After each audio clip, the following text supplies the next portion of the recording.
The inclusion agenda in its entirety across our school community because it sits at the heart of our school improvement plan.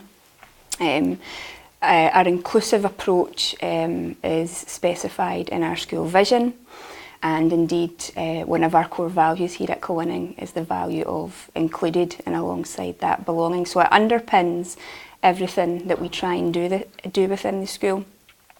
It's our belief here at Kilwinning that children belong in this school. All types of children belong in this school. This is where they should be. They should be within their community, and we try as best we can to support young people with their challenges and their barriers, to meet their individualised needs through being flexible, through being adaptive, and through ensuring that our staff have high quality CLPL to meet the needs of the different types of learners within our school. One of the strategies is, of course, nurturing approaches, not just with regards pupils who are in identified nurture groups, but nurturing approaches across the entire school community. And we've supported our staff on that journey to ensure that they have sound understanding of the nurture principles, and we've done that through dedicating time at inset, collegiate, twilight sessions, and afforded them other opportunities to go out with the school and engage in professional dialogue with colleagues from other establishments. So the nurturing approach and the promotion of the nurture principles is right at the heart of what we do. As I said, we do have targeted nurture groups across our broad general education, and they have proven to be very successful. The young people who are selected for the nurture groups are young people who have experienced significant adversity, who have experienced trauma, who are looked after and accommodated, or who may currently be on a child protection register.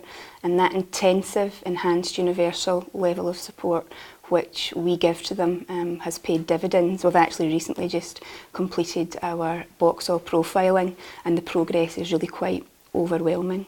One particular approach that we've got is in relation to Skill Build, and that is a programme designed with resilience and aspiration at the heart of it, and that's facilitated by an ex-Olympic athlete, Lisa Kearney, who is using a lot of her training and knowledge gained in the lead up to the Olympic Games to support the young people to be all that they can be.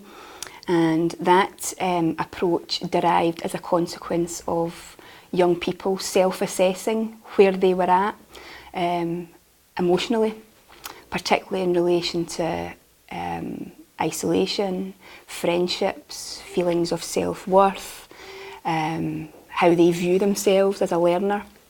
So these young people were selected to participate in the group, and again, the results of that have been really effective. For some young people who require more than the group intervention, they have one-to-one mentoring with Lisa, and there's no time limit on that. It's for as long as a young person may require it. Something that we've just recently introduced, targeting a different group of learners, is our Skills Force programme. And that is facilitated by one of our PTs, Pastoral. And what we have done is we've identified pupils in our new second year and new third year who are already showing signs of disengagement within their education. There may be challenges in the home environment, barriers to learning, friendships, mental health issues and so on. So we are going to be working with them using a relational based approach, offering them a flexible, personalised alternative curriculum, working with members of the community, third sector, our family learning team and Ayrshire College to help these young people build up an accredited learning portfolio that will enhance the qualifications and attainment that they will get through their experience in the mainstream. But the focus on skills is critical, as is the relational based approach, because these young people do require that enhanced universal support to keep them on track and to ensure that they attain and achieve as best they can. So those young people who are on stage 3, stage 4 of our intervention model, they require quite intensive support for a kind of multiplicity of reasons. Some of these reasons include trauma, significant adversity, living in home environments where there are significant issues regarding mental health, drugs and alcohol abuse. Similarly, a significant number of our young people who require that enhanced support are involved with the mental health team, the Children and Adult Mental Health Service, or are accessing our school counsellor for issues around anxiety, isolation, depression and low mood.